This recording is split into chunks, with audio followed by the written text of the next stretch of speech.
Students अस्सलाम वालेकुम रहमतुल्लाहि व बरकातुहू। आज हम साइंस ग्रुप का मैथ्स 9th क्लास का लेक्चर नंबर 4 है और बेसिकली लेक्चर नंबर 4 है, लेकिन हमारी 1.2 के हवाले से लेक्चर नंबर 2 है। हम क्वेश्चन नंबर 3 करने लगे हैं। इसके अंदर हमारे पास टॉपिक है, उसने कुछ आपको मैट्रिसेस दिए हैं, कुछ कालब दिए हैं, जिसमें से आपने वतरी कालब को, स्केलर कालब को और वहदानी कालब को अलग करना है, फाइंड आउट करना है। क्वेश्चन की तरफ हम बाद में जाएंगे। सबसे ज़रूरी बात जो है वो ये है कि हमने इन तीनों कालबों को समझना है, इनकी शनाख्त करना सीखनी है। उसके लिए हमें तारीफ़ करना बहुत ज़रूरी है। तो आइए हम आज के सबक की तरफ चलते हैं। सबसे पहली बात वतरी कालब है। आपको नाम से ज़ाहिर हो रहा है, आपको नाम से ज़ाहिर हो रहा है कि ये वतरी कालब है, तो वतर के हवाले से ही इसमें कुछ बातें होंगी। तो मैं वतरी कालब की डेफिनेशन यहाँ पर सबसे पहले लिखूँगा, ऐसा मुरब्बई कालब। सबसे पहली बात कि वतरी कालब जो होगा वो पहले मुरब्बई होगा, बाद में वतरी होगा। मुरब्बई होना ज़रूरी है वतरी होने के लिए। ऐसा मुरब्बई कालब जिसमें वतर के अरकान में से कम अज़ कम, जो वतर के अरकान होंगे उसमें से कम अज़ कम एक रुकन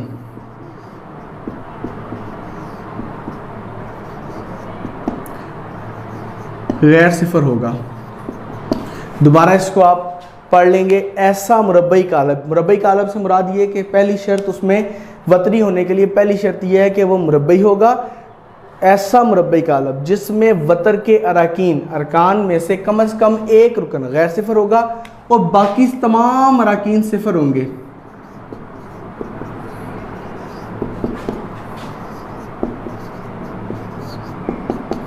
वतरी कालब कहलाएगा।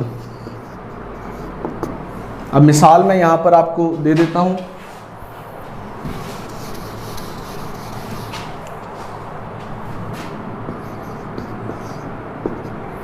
मैं एक कालब लिखता हूं जिसका मर्तबा 2/2 होगा।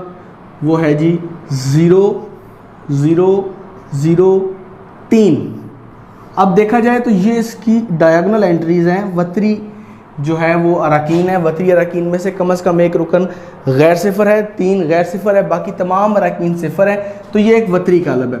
इसके बाद मैं एक और कालब लिखता हूँ, इसका नाम मैं ए दे देता हूँ। बी कालब जो है वो भी इसी तरह मैं 3/3 मरतबे का एक कालब लिखने जा रहा हूँ। उसके अंदर 0 1 3 0 0 0 और 0 0 0।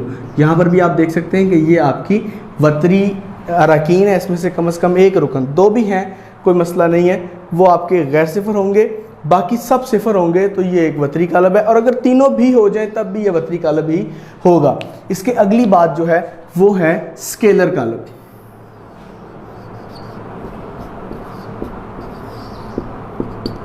जी, स्केलर कालब बेसिकली वतरी कालब का अगला स्टेप है।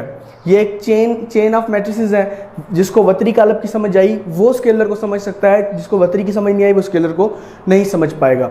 जहां हमने लिखा था ऐसा मुरब्बई कालब जिसमें वतर के तमाम अरकान में से कम से कम एक रुकन गैर सिफर हो। अब यहां पर हमने ये बात नहीं लिखनी। स्केलर कालब में मैं लिखूंगा ऐसा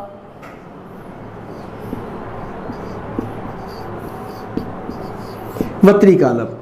अब जब मैंने लिखना है ऐसा वतरी कालब, तो इससे मुराद, इस 3 लफ्ज़ों से मुराद ये है कि वो स्केलर कालब होने के लिए पहले वतरी कालब होना ज़रूरी है। मसलन उसकी सारी शराइत पूरी होंगी तो वो स्केलर कालब होगा। कौन कौन सी शराइत? सबसे पहले कि वो मुरब्बई कालब होगा। सेकंड उसमें ये होगा कि वतरी अरकान में से कम एक रुकन गैर सिफर होगा, बाकी सब सिफर होंगे, तो वो स्केलर कालब है। ऐसा वतरी कालब जिसमें वतरी अरकान का इंदराज यकसा हो, या फिर आप ऐसा लिख सकते हैं ऐसा वतरी कालब जिसमें वतरी अरकान एक जैसे हों। आसान हो गया, स्केलर कालब कहलाएगा।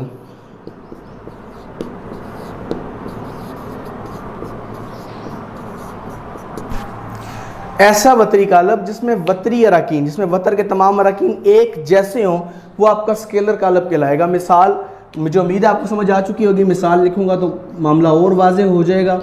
मिसाल मैं एक कालब लिख रहा हूँ ए, वही वाला जो ए मैंने वतरी कालब के लिए लिखा था, लेकिन यहाँ 0 की जगह पे वतरी अराकीन का इंदराज मैं एक जैसा करूँगा। तो आपको समझ आ गई कि वतर में तमाम जगह पर 3-3 आया है, तो ये स्केलर कालब है। यहाँ पर मैं बी मैट्रिक्स लिखूंगा 3x3 मरतबे का, उसमें मैं लिखूंगा 2 2 2। वतरी अराकीन सारे एक जैसे हैं, लिहाजा बी एक स्केलर कालब है। मैं उम्मीद करता हूं कि इतनी आप लोगों को समझ आ चुकी होगी। इसके आगे हम वहदानी कालब पढ़ेंगे, तो हम चलते हैं वहदानी कालब की जानिब। जी स्टूडेंट्स, हमने वतरी कालब के बाद स्केलर कालब पढ़ा, वाइट बोर्ड पे जगह कम होने की वजह से उसको रेस करना पड़ा। वहदानी कालब, वहदानी कालब भी बेसिकली वतरी कालब ही की एक किस्म है। मैं यहाँ पर लिखूँगा ऐसा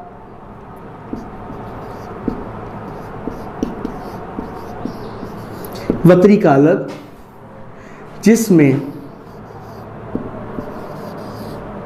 जी तो स्केलर कालब के लिए हमने लिखा था इंदराज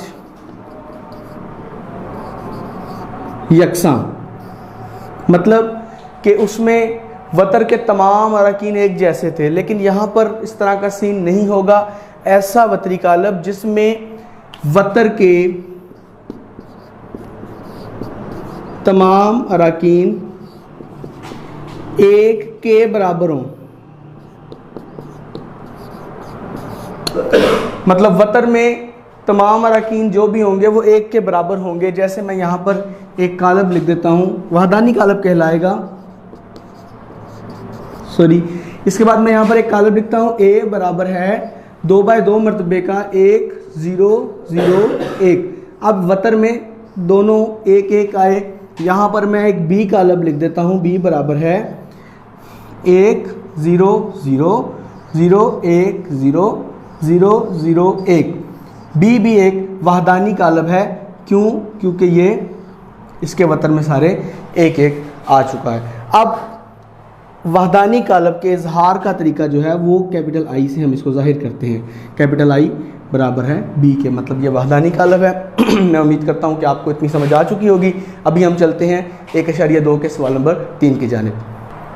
जी स्टूडेंट्स, हमारे पास एक्सरसाइज नंबर 1.2 का क्वेश्चन नंबर 3 मौजूद है। मैं लिख चुका हूँ यहाँ पर आपको बेसिकली उसने 1 2 3 4 5 कालब दिए हैं, जिसमें से वो आपको कह रहा है कि आपने वतरी कालब को अलग करना है, शनाख्त करनी है उसकी, स्केलर कालब की भी आपने शनाख्त करनी है, और वहदानी कालब की भी आपने शनाख्त करनी है।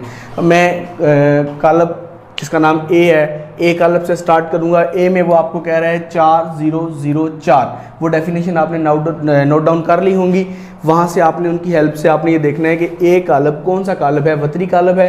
वतरी कालब में वो कहता है कि ऐसा मुरब्बई कालब जिसमें वतर का कम से कम एक रुकन गैर सिफर और बाकी सारे सिफर के बराबर हों, तो वो आपका वतरी कालब होता है। स्केलर में वो कहता है ऐसा वतरी कालब जिसके वतर के तमाम अराकीन का इंदराज यकसा हो, एक जैसे जो है ना वो वतरी अराकीन हो। आप ए देखें, ए के अंदर आपको वो वतर के दोनों रुकन एक जैसे 4 और 4 दे रहा है, लिहाजा ए एक स्केलर कालब है। हम बी पे जाएंगे। बी के अंदर वो कहता है 2 0 0 और -1। यहाँ आप देखें वतर में से कम एक रुकन गैर सिफर है और दोनों सिफर के बराबर हैं, लिहाजा ये एक वतरी कालब है। आगे जाएं आप, ज़्यादा से ज़्यादा जितने मर्जी हो उसका इशू नहीं है, ज़्यादा से ज़्यादा सारे हो जाएं, सब के सब वतरी अराकीन गैर सिफर हो जाए, कोई इशू नहीं है, लेकिन कम से कम एक रुकन गैर सिफर ज़रूर होना चाहिए। हम सी पे जाएंगे। सी में 1 0 0 और 1 है, तो ये 1 के बराबर है, इनका इंदराज 1 के बराबर है, सो ये वहदानी कालब है। हम डी को देखेंगे। डी के अंदर वतरी अराकीन में से कम एक का इंदराज गैर सिफर है और बाकी सब सिफर हैं, तो डी भी एक वितरी कालब है। वतरी गालब है, और ई को हमें हल करना पड़ेगा। ई बराबर है 5 में से आप 3 निकाल देंगे तो 2 आ जाएगा, ये आपका 0 0 1 और 1 2 एक जैसे हैं, तो ये स्केलर कालब है, स्केलर कालब। मैं उम्मीद करता हूं कि आपको इस सवाल की समझ आ चुकी होगी। अभी हम नेक्स्ट टॉपिक की तरफ जाएंगे। जी स्टूडेंट्स, अभी हम जा रहे हैं क्वेश्चन नंबर 4 की जानिब, जिसमें वो आपसे मनफी कालब के बारे में पूछ रहा है। उसने आपको बेसिकली 6 क्वेश्चंस दिए हैं, 5 कालब दिए हैं, ए बी सी डी और ई। उनको आपने मनफी कालब में तब्दील करना है। अब मनफी कालब, मनफी आपको पता है कि ये नेगेटिव होता है, आपने इनका इंदराज मनफी करना होगा या इसमें कुछ ना कुछ मनफी करना होगा तो मनफी कालब आएगा। तारीफ में आपको लिख देता हूँ, मामला सारा वाज़ेह हो जाएगा, तारीफ आपको समझ आ जाएगी, इसकी सारा कंसेप्ट इंशाल्लाह ताला समझ आ जाएगा। अगर दिए गए कालब ए के तमाम अराकीन की अलामतें बदल दी जाएं। अगर आपको कोई कालब ए दिया जाए या बी दिया जाए या सी दिया जाए, आप उसके तमाम अराकीन की अलामतें चेंज कर दें। जो जमा में है उसको माइनस कर दें, जो माइनस में है उसको जमा कर दें, तो जो नया कालब हासिल होगा, अगर दिए गए कालब ए के तमाम अराकीन की अलामतें बदल दी जाएं, तो नया हासिल होने वाला कालब -a कहलाएगा। -a कालब ए का मनफी कालब कहलाएगा। अगर दिए गए कालब ए के तमाम अराकीन की अलामतें बदल दी जाएं, तो नया हासिल होने वाला कालब -a, उसको आपने मनफी लाना है तो वो -a होगा। कालब ए जो पहले है उसका मनफी कालब कहलाएगा। मिसाल मैं आपको दे देता हूँ यहाँ पर, मिसाल हम एक कालब लिखते हैं b बराबर है 3 -5 6 -7। अब मैं उसका -b फाइंड आउट कर रहा हूँ, तो -b बराबर है, आपने 3 को देखना है, 3 प्लस का है तो यहाँ पर मैं -3 करूँगा, 6 प्लस का है तो ये -6 हो जाएगा, 5 माइनस का है तो ये प्लस का हो जाएगा, 7 माइनस का है तो ये भी प्लस का हो जाएगा। ये आपके पास b का मनफी कालब आ चुका है। आपको इसकी समझ आ चुकी होगी। मैं क्वेश्चन की तरफ जा रहा हूँ। क्वेश्चन में आपने करना क्या है जी, मैं आपको 2 क्वेश्चन करवाऊंगा, बाकी आपका होमवर्क होगा। पहला क्वेश्चन आपको वो दे रहा है मैट्रिक्स A 1 0 -1, इसका हमने मनफी कालब मालूम करना है। -a इज इक्वल टू +1 है, यहाँ पर -1 आ जाएगा। 0 प्लस या माइनस का मैटर नहीं करता, 0 एज इट इज़ आएगा। यहाँ -1 है, ये +1 आएगा, ये आपका मनफी a आ गया, -a कालब आ गया। उसके बाद यहाँ पर आपको जो नेक्स्ट उसने दिया हुआ है मैट्रिक्स वो है E कालब। मैं आपको लास्ट वन करवा रहा हूँ, 1 -5 2 and 3। इसमें आपने -e फाइंड आउट करना है।